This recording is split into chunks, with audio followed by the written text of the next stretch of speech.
135 करोड़ की जनता में सिर्फ 13 करोड़ यूजर ने इनकम टैक्स पोर्टल पर अपने आप को रजिस्टर करवाया है। उसमें से भी पिछले साल की आईटीआर की फाइलिंग का अगर डाटा देखें तो इनकम टैक्स पोर्टल पर जाकर अगर आप चेक करते हैं तो सिर्फ 8 करोड़ लोगों ने ही अपनी आईटीआर फाइल करी है फाइनेंशियल ईयर 24-25 यानी कि आपके असेसमेंट ईयर 25-26 के लिए। अब यहां पर अभी भी 4 से 5 करोड़ आईटीआर जो है लोगों ने नहीं भरी है, जिसको देखते हुए इनकम टैक्स डिपार्टमेंट ने नए नोटिसेस जारी किए थे जिसमें उन्हें जिन लोगों की जीरो आईटीआर भी क्यों ना है, आईटीआर फाइल करना आपको मैंडेटरी होता है अगर आप कुछ कंडीशन कुछ केसेस में आते हैं। सरकार द्वारा सभी को ये जो नोटिसेस हैं वो 31 दिसंबर से पहले पहले भेजी गई थी, जिसके चलते हुए कई लोगों ने अपनी आईटीआर भी फाइल करी थी। तो दोस्तों आज का जो वीडियो है वो इसी बेस पर है कि ध्यान रखिएगा आईटीआर जीरो की भी अगर क्यों ना है आपके लिए मैंडेटरी होती है। इनकम टैक्स डिपार्टमेंट द्वारा आपको इंटीमेशन या नोटिस भी आ सकता है। अगर आप आईटीआर फाइल नहीं करते तो उस केस में आपको दिक्कत परेशानी हो सकती है। आज का वीडियो इसी टॉपिक पे है, zero income tax return file करना अब आपके लिए होगा मैंडेटरी। कौन से केसेस है जहां पर आपको आईटीआर फाइल करना जरूरी हो जाएगा। 1 अप्रैल के बाद अगर आप आईटीआर फाइल करते हैं तो ये नियम आपको जरूर जान लेने हैं। दोस्तों वीडियो को आगे बढ़ाने से पहले जरूरी जानकारी, चैनल पे नए हैं तो प्लीज सब्सक्राइब करें, लाइक करें। कई लोग चैनल को लाइक नहीं करते हैं, वीडियो को लाइक नहीं करते हैं, तो उनसे निवेदन है लाइक ज्यादा से ज्यादा करें, सब्सक्राइब ज्यादा से ज्यादा करें। लाइक करेंगे, सब्सक्राइब करेंगे, इससे हमें उत्साह मिलता है और नए नए वीडियो लाने के लिए, आपके लिए और अच्छा कंटेंट लाने के लिए हम यहाँ पर रेडी रहते हैं। तो प्लीज लाइक और सब्सक्राइब जरूर करें। कोई डाउट है, क्वेरी है तो कमेंट करके पूछ सकते हैं। तो दोस्तों आइए स्टार्ट करते अपना आज के वीडियो को। वीडियो बहुत ही इंपॉर्टेंट है, प्लीज वीडियो को बिल्कुल भी स्किप ना करें। तो जीरो इनकम टैक्स रिटर्न अब भरना होगा आपके लिए मैंडेटरी। नया नियम जारी किया गया। अच्छा, पिछले साल 31 दिसंबर यानी हाल में इनकम टैक्स डिपार्टमेंट ने जिन लोगों ने आईटीआर नहीं भरी थी उन लोगों को यह मैसेज जो है वो भेजा गया था। क्या है ये मैसेज? साफ कहा गया था कि यहां पर भले ही आपकी इनकम जो है वो बिलो बेसिक एग्जम्पशन लिमिट क्यों ना हो, यानी 3 लाख से इनकम अगर आपकी कम है, भले ही आपकी जीरो भी क्यों ना है, आपको आईटीआर फाइल करना मैंडेटरी होता है। जिसके लिए यहां पर इन्होंने केस जो है बताए हुए हैं। अगर आप आईटीआर फाइल नहीं करोगे तो उस केस में यहां पर आप पे इंक्वायरी हो सकती है। ध्यान रखिएगा, कई लोग अपनी आईटीआर नहीं फाइल करते, बहुत बड़ी गलती करते, लेकिन कई सारे ट्रांजैक्शन करते हैं जिसकी वजह से वो इनकम टैक्स डिपार्टमेंट की नजर में आ सकते हैं। तो अगर आप ऐसे ट्रांजैक्शन कर रहे हैं तो उस केस में ध्यान रखिएगा आपको आईटीआर फाइल करनी मैंडेटरी होती है। भले ही आपकी इनकम कुछ भी क्यों ना हो, जीरो भी क्यों ना हो, आईटीआर जरूर फाइल करें। आइए सबसे पहले बात करते हैं आईटीआर फाइलिंग कंपलसरी इररिस्पेक्टिव आपकी इनकम।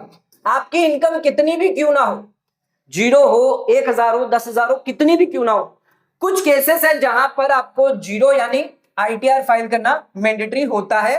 ये हमारा सेक्शन नए इनकम टैक्स एक्ट के हिसाब से, पुराने के हिसाब से 139 है, रिटर्न ऑफ इनकम, जहां पर कोई भी व्यक्ति must file income tax return, चाहे आपकी इनकम निल हो, चाहे आपका लॉस हो। ध्यान रखिएगा इनकम यहां पर मैटर नहीं करता है। जैसे कि अगर आप एक कंपनी है तो उस केस में आपको जीरो आईटीआर भी फाइल करना मैंडेटरी होता है। अगर आपकी कोई इनकम नहीं है, आपका अगर लॉस भी है तो आईटीआर फाइल करना आपके लिए मैंडेटरी है। फर्म है यानी कि एलएलपी अगर आपने बनाई है तो भी आपको आईटीआर फाइल करना मैंडेटरी है। यहां पर आपको इनकम लेवल नहीं देखना, यहां पर कोई भी बेसिक एग्जम्पशन लिमिट आपको नहीं देखनी है। यूनिवर्सिटी, कॉलेज, इंस्टीट्यूशन, इन सबको आईटीआर फाइल करना मैंडेटरी है। बिजनेस ट्रस्ट हो गया, इन्वेस्टमेंट फंड, अगर कोई रेसिडेंट है जिसकी कोई फॉरेन एसेट्स है, साइनिंग अथॉरिटी है आउटसाइड इंडिया, बैंक में आईटीआर फाइल करना आपके लिए मैंडेटरी हो जाता है। नेक्स्ट, अब बात करते हैं आईटीआर फाइल करना किन लोगों के लिए मैंडेटरी होगा। जिनकी इनकम बेसिक एग्जम्पशन लिमिट से ज्यादा, यानी इनकम थोड़ी ज्यादा है, हो सकता है आप निल की आईटीआर भरे, यानी कि निल टैक्स की आईटीआर भरे, लेकिन इनकम यहां पर आपकी ज्यादा है तो आपको आईटीआर फाइल करना मैंडेटरी हो सकता है। बेसिक एग्जम्पशन लिमिट से एक लिमिट रखी गई है, इस लिमिट से ऊपर अगर आपकी इनकम जाती है तो उस केस में आपको आईटीआर फाइल करना मैंडेटरी हो जाता है। तो क्या है केसेस, ध्यान रखिएगा, इंडिविजुअल, एचयूएफ, एओपी, बीओआई, इन लोगों के लिए है मैंडेटरी आईटीआर फाइलिंग। अगर आपकी total income before exemption, before deduction, यानी जो भी एग्जम्पशंस हैं, डिडक्शंस हैं, इनसे पहले आपको टोटल इनकम कैलकुलेट करनी है।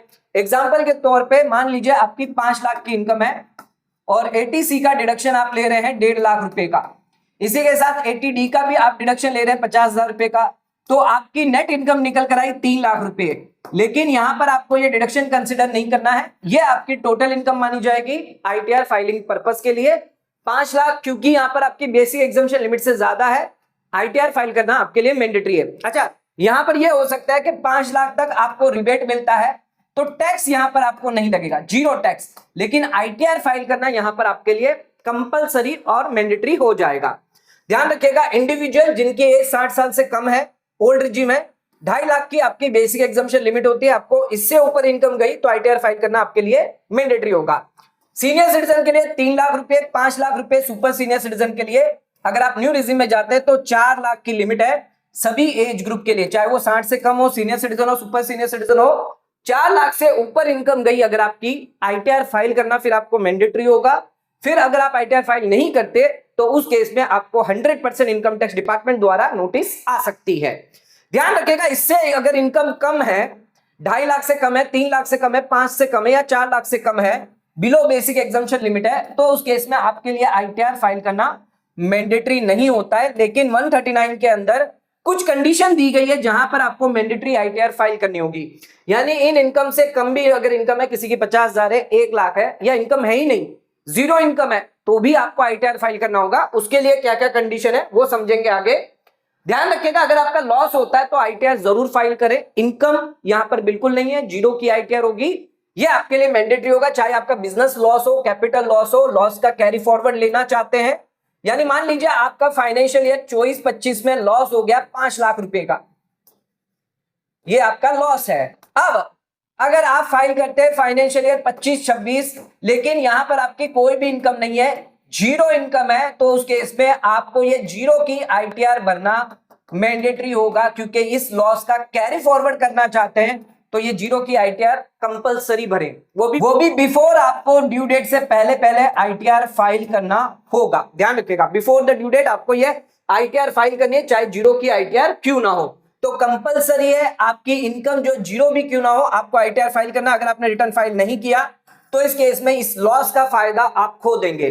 फिर मान लीजिए अगले साल आपको 26-27 में 10 लाख का प्रॉफिट हो जाता है, तो ये 5 लाख का जो लॉस है उसके सामने एडजस्ट हो जाएगा। सिर्फ 5 लाख पर आपको टैक्स देना होगा, और ये भी आपकी अगर लिमिट के अंदर हुआ रिबेट में तो पूरा टैक्स माफ हो जाएगा। तो हमेशा ध्यान रखिए, अगर आपका जीरो इनकम है, जीरो टैक्स है, तो भी आईटीआर भरना आपके लिए मैंडेटरी होता है अगर आपकी लॉस की रिटर्न है। अच्छा, जिन लोगों के फॉरेन एसेट्स है, फॉरेन इनकम है, उन्हें भी यहां पर जीरो आईटीआर फाइल करना मैंडेटरी है। ध्यान रखिएगा, फॉरेन एसेट्स अगर आप होल्ड कर रहे हैं, साइनिंग अथॉरिटी है फॉरेन बैंक के अंदर, या अगर आप बेनिफिशियरी है किसी फॉरेन एसेट्स में, तो आपको आईटीआर फाइल करना मैंडेटरी है, भले आपकी इनकम नील भी क्यों ना है। तो यहां पर इंपॉर्टेंट है, आपको जीरो की आईटीआर फाइल करना कंपलसरी हो जाता है। आइए अब मैं आपको केसेस बता देता हूं जहां पर आपकी इनकम बिलो एग्जम्पशन लिमिट है, नील इनकम है या जीरो इनकम है, आईटीआर यहां पर आपके लिए मैंडेटरी होगी। आपकी इनकम आपको नहीं देखनी है, 100% इनकम आपको रिटर्न जो है वो भरना होगा। नहीं भरोगे सीधा नोटिस आपको आ सकती है। मान लीजिए अगर आप डिपॉजिट करते करंट अकाउंट में पूरे साल में 1 करोड़ रुपए से ज्यादा, आईटीआर फाइल करना आपके लिए मैंडेटरी होगा। फॉरेन ट्रैवल कर रहे हैं 2 लाख रुपए से ज्यादा, आईटीआर फाइल करना मैंडेटरी है। इलेक्ट्रिसिटी बिल का पेमेंट कर रहे हैं 1 लाख रुपए से ज्यादा, अगर आपका कोई बिजनेस है, टर्नओवर है 60 लाख से ज्यादा, आईटीआर फाइल करना जरूरी है।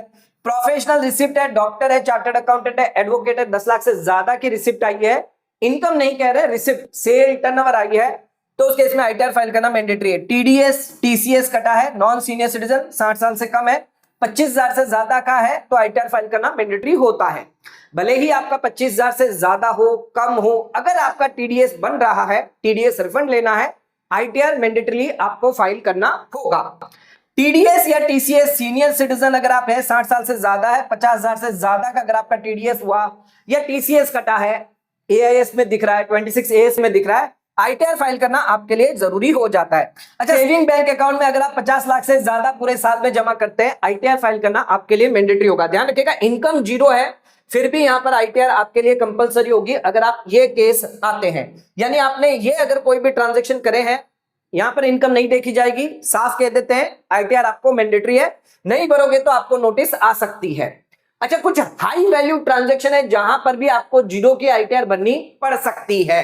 जैसे कि सेविंग बैंक अकाउंट में अगर आपने कैश डिपॉजिट किया 10 लाख रुपए से ज्यादा, या आपने करंट अकाउंट में कैश डिपॉजिट किया, कैश विड्रॉल किया है 50 लाख से ज्यादा, फिक्स डिपॉजिट चाहे आप कैश में कर रहे हैं ऑनलाइन में कर रहे हैं 10 लाख रुपए से ज्यादा, क्रेडिट कार्ड का आप कैश पेमेंट कर रहे हैं 1 लाख से ज्यादा, या क्रेडिट कार्ड का ऑनलाइन पेमेंट आपने किया है 10 लाख रुपए से ज्यादा, इमूवेबल प्रॉपर्टी बाय कर रहे हैं, सेल कर रहे हैं, गिफ्ट कर रहे हैं 45 लाख रुपए या उससे ज्यादा, स्टैंप ड्यूटी पेपर आप बाय कर रहे हैं 2 लाख रुपए से ज्यादा, इंश्योरेंस प्रीमियम का पेमेंट किया है 5 लाख से ज्यादा, या फिर अगर आप गुड्स और सर्विस देते हैं यानी गुड्स और सर्विस का पेमेंट किया, अगर आपने गुड्स और सर्विस ली है और 2 लाख रुपए से ज्यादा का है, तो उस केस में जो भी सामने वाला व्यक्ति है अगर वो ऑडिट में लायबल होता है तो वो आपकी जानकारी इनकम टैक्स डिपार्टमेंट को कर देता है। अच्छा, इन सभी ट्रांजैक्शन में आपकी जानकारी जो इनकम टैक्स डिपार्टमेंट को चली जाती है अगर आपके पास पैन कार्ड है। लेकिन कुछ केसेस है जहां पर अगर आपके पास पैन कार्ड नहीं है, मान लीजिए इस केस में पैन कार्ड नहीं है, तो लिमिट आपकी हो जाएगी आधा।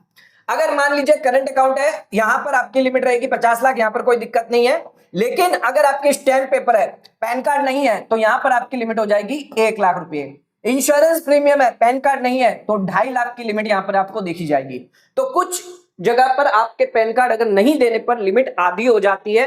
लिमिट से क्रॉस अगर आप कर गए, रिपोर्टिंग आपकी हो जाएगी इनकम टैक्स पोर्टल पर। आपकी रिपोर्टिंग जो भी होगी, जो भी कैश डिपॉजिट किया है, फिक्स डिपॉजिट किया है, इमूवेबल प्रॉपर्टी है, एसएफटी के माध्यम से आपके एआईएस में दिखेगा। अगर वो एआईएस में आ गया, इसका मतलब सीधा है इनकम टैक्स डिपार्टमेंट को अब पता चल चुका है आपने ये ट्रांजैक्शन किया है। आप आईटीआर नहीं भरते हैं, ये सबसे बड़ी गलती करते हैं, जिससे सीधा इनकम टैक्स की नोटिस आपको आ सकती है। तो ध्यान रखिएगा, भले आपकी इनकम हो या नहीं हो, आईटीआर फाइल करना इन केस में आपके लिए जरूरी हो जाता है। अच्छा, कुछ और अदर केसेस है जहां पर आप आईटीआर जो वो फाइल कर सकते हैं, मैंडेटरी नहीं है, लेकिन यहां पर जो है सजेशन दिया जाता है। अगर आप लोन लेने जाते हैं या वीजा का डॉक्यूमेंटेशन लेने जाते हैं तो वहां पर आईटीआर की कंपलसरी होती है। अच्छा, एआईएस टीआईएस मिसमैच की नोटिस से बचना चाहते हैं तो आईटीआर आप फाइल कर सकते हैं। टीडीएस क्लेम करना चाहते हैं, गिफ्ट अगर आपको मिला है रिलेटिव से, 100% आईटीआर फाइल करें। कभी भी जो गिफ्ट मिलता है वो दिखाए अपनी आईटीआर में, प्रॉपर डॉक्यूमेंट करें, तो उस केस में कभी भी कोई भी दिक्कत नहीं आएगी। इनहेरिटेंस सक्सेशन मैटर में अगर विल्स के थ्रू माध्यम से अगर आपको कोई प्रॉपर्टी मिली है, इनकम मिली है, तो आईटीआर आप जरूर फाइल करें। हाई क्रेडिट स्पेंड करते हैं, क्रेडिट कार्ड का ज्यादा यूज कर रहे हैं, 10-10, 15-15 लाख यूज कर रहे हैं, आईटीआर फाइल करना आपके लिए जरूरी हो जाता है। गारंटर है, को एप्लीकेंट है, लोन अगर आपने किसी को गारंटी में रखा हुआ है, आप गारंटर है किसी लोन में, तो आईटीआर आपको फाइल करना जरूरी होता है। अच्छा, ज्वाइंट बैंक अकाउंट है, हाई एक्टिविटी हो रही है, लार्ज ट्रांजैक्शन हो रहे हैं, आईटीआर जरूर फाइल कर लें। अच्छा, अगर आप क्लीन और लो रिस्क रखना चाहते हैं टैक्स हिस्ट्री को, तो आईटीआर हर साल फाइल करते रहे। फ्यूचर इनकम जंप, अचानक कई बार क्या होता है 3 साल तक आईटीआर फाइल नहीं करी, अचानक नेक्स्ट ईयर फाइल करी, लेकिन सीधा इनकम आ गई 50 लाख, तो यहां पर आपको दिक्कत आ सकती है। भले ही वो आपकी गिफ्ट हो सकती है, प्रॉपर्टी जो है आपके रिश्तेदारों से या आपके मदर फादर से मिली हो, लेकिन आईटीआर अगर आप रेगुलर फाइल करते रहेंगे कभी भी दिक्कत नहीं आएगी। अच्छा, बिजनेस है, जीएसटी अगर आपका लिंक है पैन से, तो आईटीआर जरूर फाइल करें। सोर्स ऑफ फंड को प्रूव करने के लिए आईटीआर जरूरी होता है। आप आईटीआर से अपना सोर्स बता सकते हैं कि मेरी ये इनकम है, मेरी बिजनेस है, सैलरी है, अदर सोर्स है, इंटरेस्ट है, जो भी है वो आप आईटीआर के माध्यम से बता सकते हैं। अच्छा, नेक्स्ट आ जाते हैं, ड्यू डेट क्या है जीरो आईटीआर फाइलिंग से, बहुत इंपॉर्टेंट है, ध्यान रखिएगा। ऑडिट केस है तो 30 नवंबर आपके लिए ड्यू डेट रहेगी, टीपी वालों के लिए, ट्रांसफर प्राइसिंग के लिए। अच्छा, जो अगर कंपनी है, ऑडिट केस है, पार्टनरशिप फर्म में पार्टनर है ऑडिट फर्म के, उन लोगों के लिए 31 अक्टूबर रहेगी, और नॉन ऑडिट केस वालों के लिए आईटीआर 3, आईटीआर 4। बिजनेस है, बुक्स ऑफ अकाउंट ऑडिटेड नहीं करना है, तो इस बार 31 अगस्त रहेगी, और अदर्स जो आईटीआर 1, 2 भरेंगे उनके लिए 31 जुलाई रहेगी। तो ध्यान रखिएगा, कंपलसरी होती है, मैंडेटरी होती है, भले आपकी जीरो इनकम टैक्स रिटर्न क्यों ना हो, भले आप बेनिफिट लेना चाहते हैं, कई जगह पे जरूरी नहीं है इनकम टैक्स में मैंडेटरी हो। अगर आप लोन लेने जाते हैं, वीजा करवाने जाते हैं, पासपोर्ट करवाने जाते हैं, तो कई जगह पे आईटीआर आपसे मांगी जाती है, तो हमेशा ध्यान रखिए जीरो की भी आईटीआर क्यों ना हो, आईटीआर जरूर भरें। मैंडेटरी केसेस मैंने आपको बता दिए जहां पर आईटीआर फाइल करना आपके लिए जरूरी होता है, भले बिलो एग्जम्पशन लिमिट क्यों ना हो। हाई वैल्यू ट्रांजेक्शन करते हैं, कैश डिपॉजिट कर दिया, कई सारे अगर आप ट्रांजेक्शन करते हैं तो उस केस में आईटीआर जरूर भरें, अदरवाइज आपको इनकम टैक्स डिपार्टमेंट द्वारा मैसेज या नोटिस आ सकती है। आज का वीडियो समाप्त करते हैं, धन्यवाद।